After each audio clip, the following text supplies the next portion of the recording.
My name is Grant Parker, I'm 36 years old, and I live in Dallas, Texas.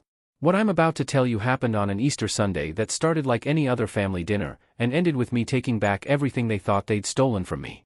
Before I tell you my complete story, subscribe and comment where you're watching from. I'd love to know how far this story travels. The tension hit me the moment I stepped inside my parents' house. Same scent of rosemary and baked ham, same expensive china laid out on the oak table, same unspoken competition that always came with a Parker family gathering. It had been 3 years since I last came home for Easter. When Mom sent her handwritten invitation, I knew it wasn't just about family time. My father, Charles Parker, didn't believe in sentimentality. If he wanted me at the table, it was for a reason. Their estate sat just outside the city, rolling green hills, white fences, and that winding gravel driveway that seemed longer every year. For a moment, sitting in the car, I almost turned around. But then I thought about the company I had built quietly from scratch, the one no one here even knew existed, and smiled. Inside, my mother met me in the foyer, wearing her pearl necklace and that same gentle smile that never quite hid her worry. She kissed my cheek and whispered, "Thank you for coming." Behind her stood my father, tall, commanding, perfectly pressed shirt, sharp gray hair, and a look that could still slice through steel. His handshake was firm, impersonal. "It's been a while, son," he said, voice clipped like he was talking to an employee. "Yeah," I said. "It has." From the dining room came the familiar laughter of my younger brothers, Liam and Ryan, my father's pride and joy. Liam, 33, had spent the last 10 years shadowing Dad at the company. Ryan, 29, never stopped acting like the class clown who'd somehow fallen upward. When I entered, Liam smirked. "Well, look who remembered we exist." Ryan grinned. "Hope you brought something good for dessert, big brother."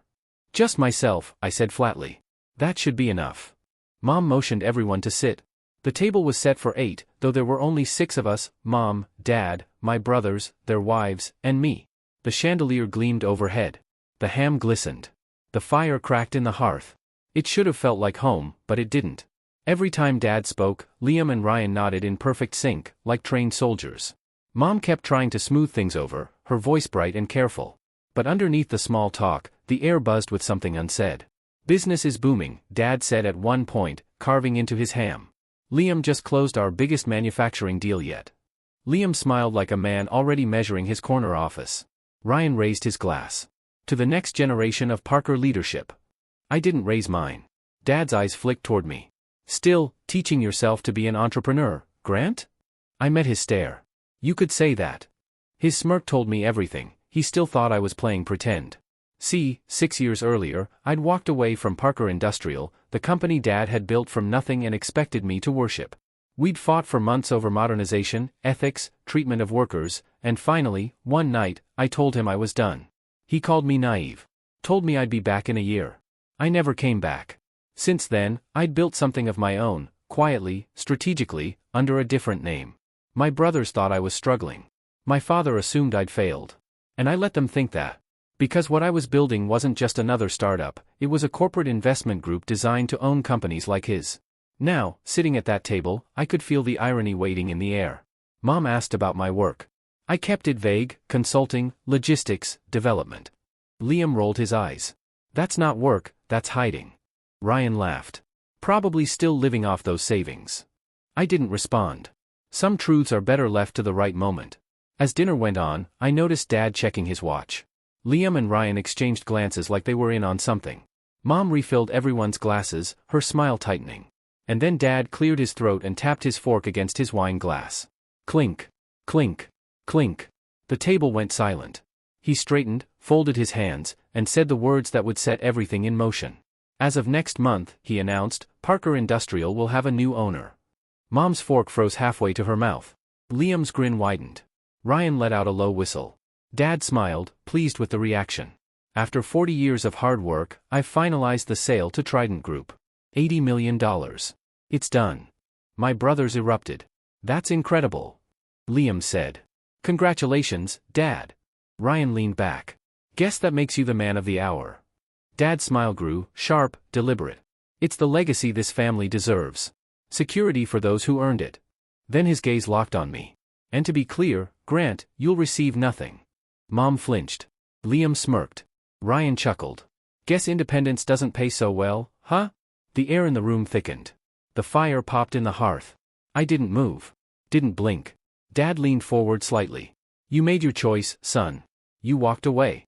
You don't get to come back for the reward. I took a sip of wine, calm as stone. Who's buying it again? I asked quietly. He smiled. Trident Group. $80 million, Liam repeated proudly. That's massive, Grant. Ryan snickered. Unless you own stock in them or something. The corner of my mouth lifted, just enough to make him frown.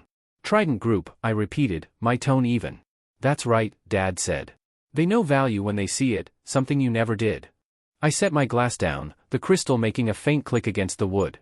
Then I met his eyes and said, That's funny, Dad. He raised an eyebrow. What is? I leaned forward, voice steady. Because I am Trident Group. The entire room froze. Mom's hand went to her mouth. Liam stopped breathing. Ryan's smirk vanished. And for the first time in my life, my father's confidence faltered. The balance of power at that table shifted in an instant. And the night had only just begun. For a long moment, no one spoke. The fire cracked in the hearth, breaking the silence that had swallowed the room whole. My father's knuckles were white against the table edge. Liam's fork clattered against his plate. Ryan's laugh came out shaky, forced. Trident Group, my father said finally, his voice low. Don't be ridiculous. I leaned back, calm, steady. It's not a joke. He studied me the way he used to when I was a kid, that cold, assessing look, like he could measure truth by sheer force of will. But this time, I didn't look away. Dad, I said quietly, I built it. Liam scoffed. You? You don't just build a company that can buy ours for $80 million. You couldn't even agree with Dad's business plan, and now you expect us to believe you're some hidden mogul. Ryan chuckled under his breath. Next thing you'll say, you own NASA. But my mother, she didn't laugh. She just stared at me, her eyes wide and wet. Grant, she whispered, what are you saying? I looked at her. That I didn't walk away to fail, Mom. I walked away to start something new. My father shook his head slowly. You're lying. I'm not, I said. You remember when I left Parker Industrial? You said I was too idealistic, that I didn't understand how the world worked. You didn't. I learned. The weight of my words hung in the air. For years, he'd thought I'd vanished into obscurity, too stubborn to admit defeat, too proud to crawl back. But while he was running the same company the same way, I'd been learning everything I could about his world, from the outside. I took a slow breath. When I left, I had nothing but a few savings and an idea. I sold my car, rented a small office in Austin, and started consulting for manufacturing firms. It wasn't glamorous. I was broke half the time, working 16-hour days. Ryan rolled his eyes. What, running spreadsheets and cold calling clients? Yes, I said, smiling faintly. And learning everything about how the supply chain really works, who funds it, who underwrites it, who buys struggling companies before anyone notices. Liam frowned. So you're saying that's what this Trident thing is? Trident Group, I corrected. A private equity network built from the ground up. I started it with 2 partners, both ex-investment managers. We targeted mid-sized companies that were undervalued or mismanaged, bought them, rebuilt them, and sold them for profit. My father scoffed. You're telling me you turned consulting work into an empire? I met his stare. I'm telling you I turned failure into leverage. For a moment, no one spoke. My brothers exchanged uncertain glances. My mother's lips parted slightly, as if she was afraid to breathe. I leaned forward. You always told me I didn't understand power. That I was too soft to survive in business. But I was listening, Dad. Every argument, every insult, every lesson about how the strong stay on top, I heard all of it. And I used it. His eyes narrowed. You used me. I learned from you, I said evenly. But I built something you couldn't, something sustainable. He snorted. Sustainable? You bought out your own family. I bought out a company that lost its purpose. My words landed heavier than I intended. Even I could feel the echo of them vibrating through the table. My mother spoke softly. You did all this in secret? Yes. For how long? 6 years, I said. Trident Group started with one contract, a warehouse automation deal that barely made rent. But the next year, we signed 3 more. By the 3rd year, we'd acquired 2 manufacturing firms, one of them used to supply Parker Industrial. Liam's mouth fell open. You were one of our vendors? Not directly, I said. Through a subsidiary. Ryan blinked. That's insane. Dad's voice was quiet now. You built a company in my industry without my knowing. Not without your knowing, I said. Without your noticing. That was when the shift began. For the first time that night, I saw something crack in his expression, a flicker of doubt, of realization. I could tell he was replaying every time he dismissed me, every moment he'd treated my departure like a tantrum instead of a plan. He leaned back in his chair.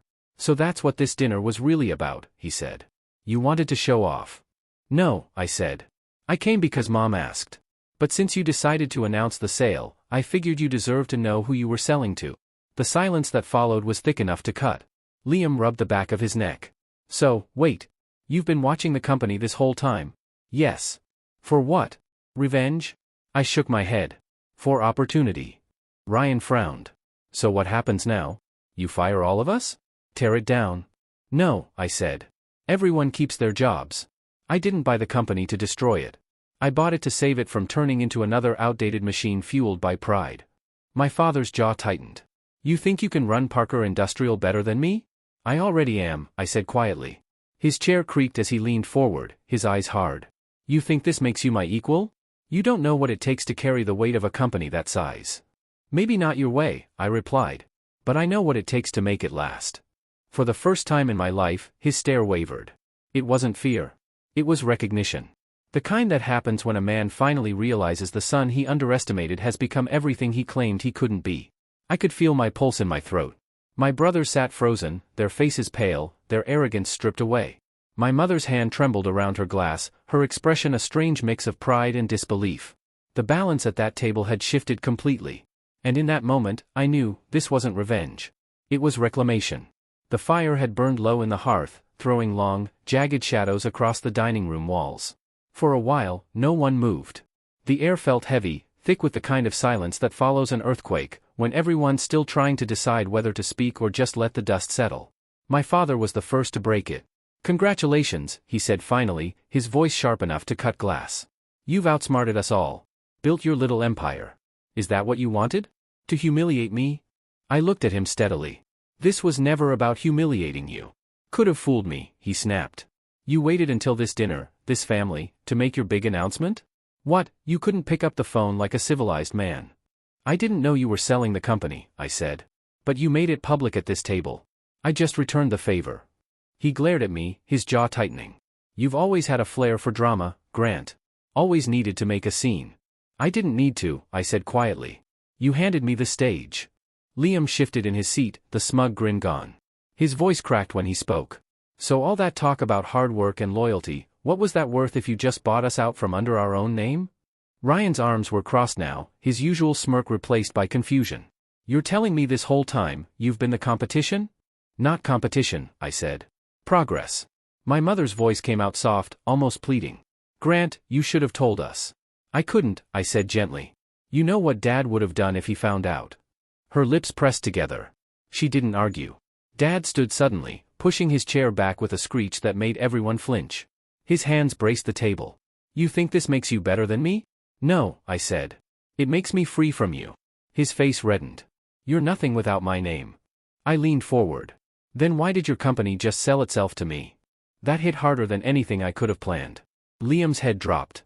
Ryan stared into his wine glass like it might save him. Dad's breathing grew heavier, slower. "You always thought you knew better. Always thought my way was outdated. But I built Parker Industrial from nothing while you were still learning how to spell your name." "I know," I said quietly. "And I respected that. But somewhere along the way, you stopped building and started protecting. You turned the company into a mirror for your pride instead of a reflection of your progress." He narrowed his eyes. "Don't talk to me about pride, son. Pride's the reason I built something worth fighting over." "And fear," I said. "Fear's why you tried to control everyone who challenged you, including me." The words landed like a slap.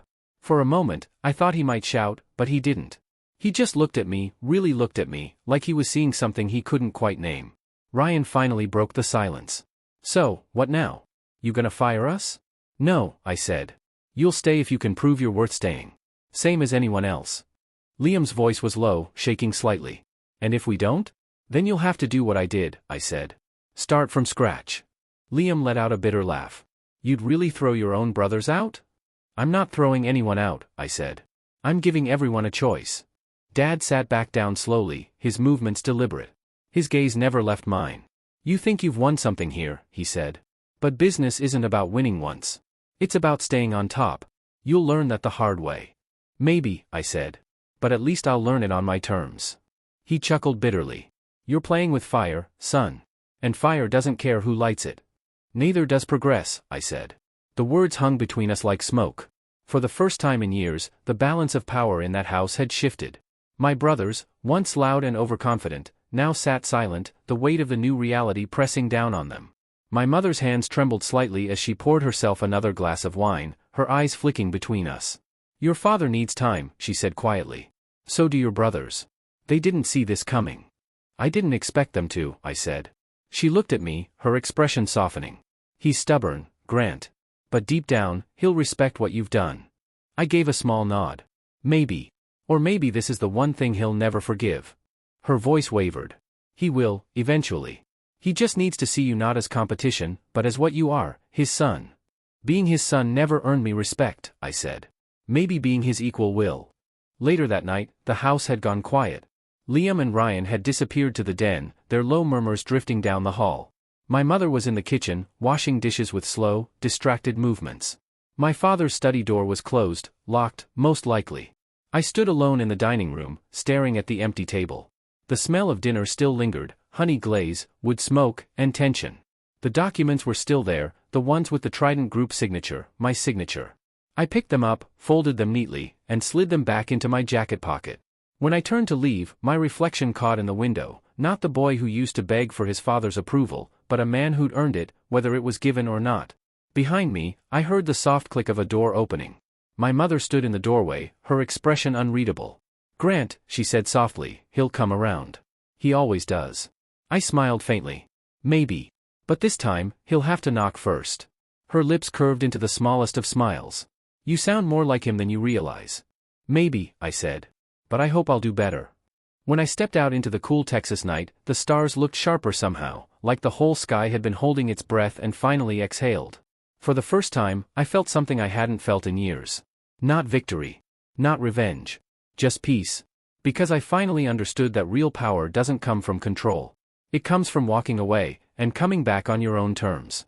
And tonight, I had done exactly that. The morning after Easter dinner, the Texas sky broke open in shades of gold and gray. I barely slept. My phone buzzed with emails from Trident's legal team, finalizing the acquisition that, as of 7 a.m., made me the official owner of Parker Industrial. I sat by my apartment window in downtown Dallas, a mug of coffee cooling in my hand. The city hummed below, but inside my head there was only quiet. The kind of quiet that comes when years of noise suddenly go still. The papers were signed. The deal was sealed. And for the first time, the company that had defined my family's entire legacy, the same company I was told I'd never be good enough to run, belonged to me. But there was no celebration. No champagne. No victory lap. Just silence, and the slow weight of what came next. By noon, I was standing in the same glass-walled boardroom I used to walk past as a junior executive 10 years earlier. Back then, I wasn't allowed in unless my father invited me. Now, the building security had to call me for clearance. I watched the employees filing through the halls, people who'd worked here their entire careers, people I used to grab lunch with in the cafeteria. Their faces were cautious, curious.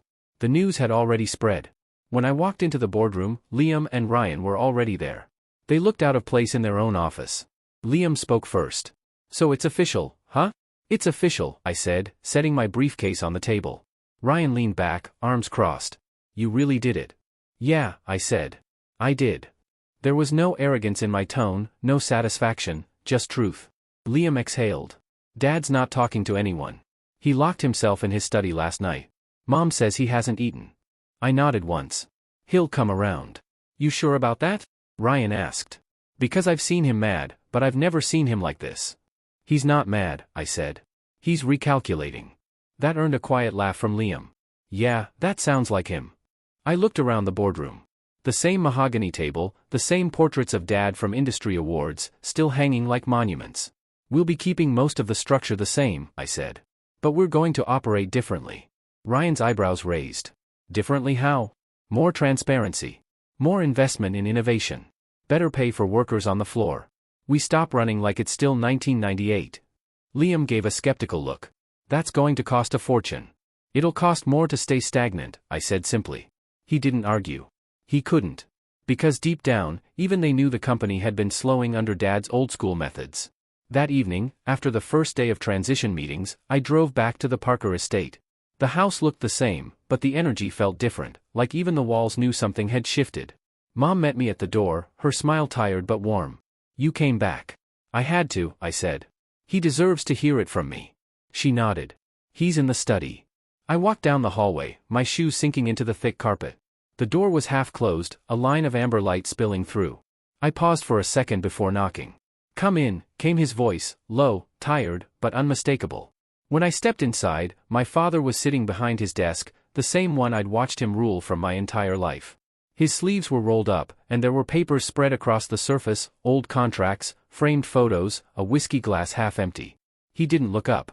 "I figured you'd show up eventually. I wasn't sure you'd want me to." He gave a dry chuckle. "Wanting you to and expecting you to are two different things." I took a seat across from him. Neither of us spoke for a moment. Finally, he leaned back in his chair. "You planned this for years?" "Yes." He nodded slowly, eyes on the window. "That's what kills me. The patience of it. The precision." "I learned that from you," I said. He looked at me for the first time that night, really looked. "You know, when you left, I told your mother you'd never make it without me. She said I was wrong. I guess she was." I stayed silent. He swirled his glass, the ice clinking softly. "You didn't just buy my company, Grant. You made me the old man I always swore I'd never become." "You built something incredible," I said. "I just built what came after." He smirked faintly. "You talk like I'm dead." "No," I said quietly. "I talk like you're still part of this. If you want to be." His brow lifted slightly. "You're offering me a job?" I smiled. "I'm offering you a choice. Advisor. Partner. Whatever you want to call it. The company doesn't need another dictator, but it could use its founder." He chuckled softly. "You think that's mercy?" "No," I said. "It's respect." He looked down at his drink, silent for a long time. Finally, he said, "You really believe you can keep it running?" "I know I can," I said. "Because I don't need to be the only one running it." That landed. I saw the shift in his expression, small, but real. For years, every conversation between us had been a battle for control. But for the first time, he didn't look like he wanted to fight. He just looked tired. Human. He stood, walked to the window, and stared out at the empty driveway. "You've changed," he said. "So have you," I said quietly. He turned back to me. "No, son. You've grown. That's the difference." When I left the study, Mom was standing in the hallway. "How did it go?" she asked. I smiled. "Better than I thought." She exhaled in relief. "He needed that." "Yeah," I said. "So did I." Outside, the air smelled like rain again. The kind that always came after a Texas storm, heavy, cleansing. As I walked to my car, my phone buzzed with a message from Liam. "Board meeting tomorrow at 10. Don't be late, boss." I smiled at the word boss. Not because it made me proud, but because it meant something had finally shifted. This wasn't about revenge anymore. It was about rebuilding. And for the first time in years, it finally felt like family. A week later, the Parker Industrial logo came down from the front of the main office building. In its place, a new one gleamed in polished silver, Trident Industries, the future built from the past. Employees gathered in the lobby that morning, whispering, watching, waiting. Some curious, some nervous. Word had spread that the company's new owner wasn't an outsider, but the very son who'd once walked away. I stood at the podium, feeling hundreds of eyes on me. The same halls that had once echoed with my father's voice now carried mine. "I know this change feels sudden," I began, my voice calm but firm. "And I know many of you probably have questions, about me, about what happens next, about whether you'll still have a place here." A few heads nodded. "Well, let me start by saying this, you do. Every one of you who's worked to keep this company alive deserves to stay and thrive. What we're building now is not a replacement. It's an evolution." In the back of the room, I saw Liam standing with the operations team. His arms were crossed, but his expression wasn't defiant anymore, just thoughtful. Ryan stood beside him, quieter than usual. I continued, "My father built this company on hard work, and I'm proud of that. But we can't keep looking backward. It's time to move forward. Together." Applause rippled through the room. Not loud, but genuine. For the first time, I felt something shift, not in power, but in trust. That afternoon, I walked through the factory floor. Machines hummed, metal clanged, and the faint smell of oil and steel hung in the air. I stopped to speak with the workers, the people who kept the gears turning while boardroom politics raged above them. They looked surprised that I knew their names, or cared to ask about their work. One man, older, with grease-stained hands, shook my hand firmly. "Didn't think we'd ever see a Parker down here again," he said. I'm not a Parker anymore, I said with a smile. Just Grant. He chuckled. Then maybe things really are changing. Later that week, my father showed up unannounced. He walked into my office without knocking, old habits die hard, and stood there, looking around at what used to be his domain. I see you've been redecorating, he said dryly. Just trying to make it feel less like a museum, I replied. He smirked, then turned serious. Your speech the other day, people liked it. I wasn't sure if you'd watch. I didn't, he said. Your mother made me. We both laughed quietly. Then he looked around again. You know, I was wrong about you, he said finally. When you left, I thought you were running away from responsibility. Turns out, you were just running toward your own version of it. For a moment, I didn't say anything. I'd imagined this kind of acknowledgement for years, but never thought I'd actually hear it. I didn't do this to beat you, Dad, I said softly. I did it because I wanted to prove you didn't fail raising me. His eyes flicked to mine, and for once, there was no anger there. Just understanding. He stepped forward, extending his hand. Then maybe I didn't. We shook hands. It wasn't dramatic. No emotional speeches. No apologies. But the weight that had lived between us for over a decade finally lifted. When he turned to leave, he paused by the door. Don't make the same mistake I did. What mistake was that? He looked back. Thinking I had to do everything alone. Then he was gone. The weeks turned into months.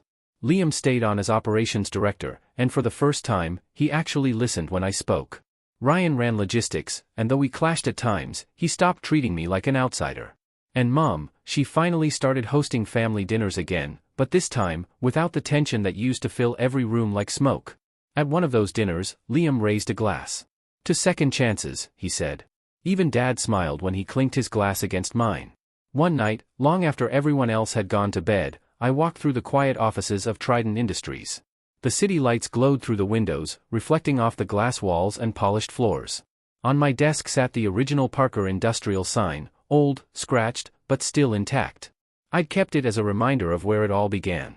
I ran my hand over the faded letters and smiled. Because this, all of it, wasn't about revenge. It never was. It was about balance. About learning that power doesn't have to be loud to be strong. It was about breaking the cycle that said success had to come at the cost of family. I'd spent years believing my father's shadow defined me. But standing there, under the hum of the office lights, I realized something simple. I hadn't escaped his legacy. I'd rewritten it. The next morning, I arrived early and stood outside as the sun came up over Dallas.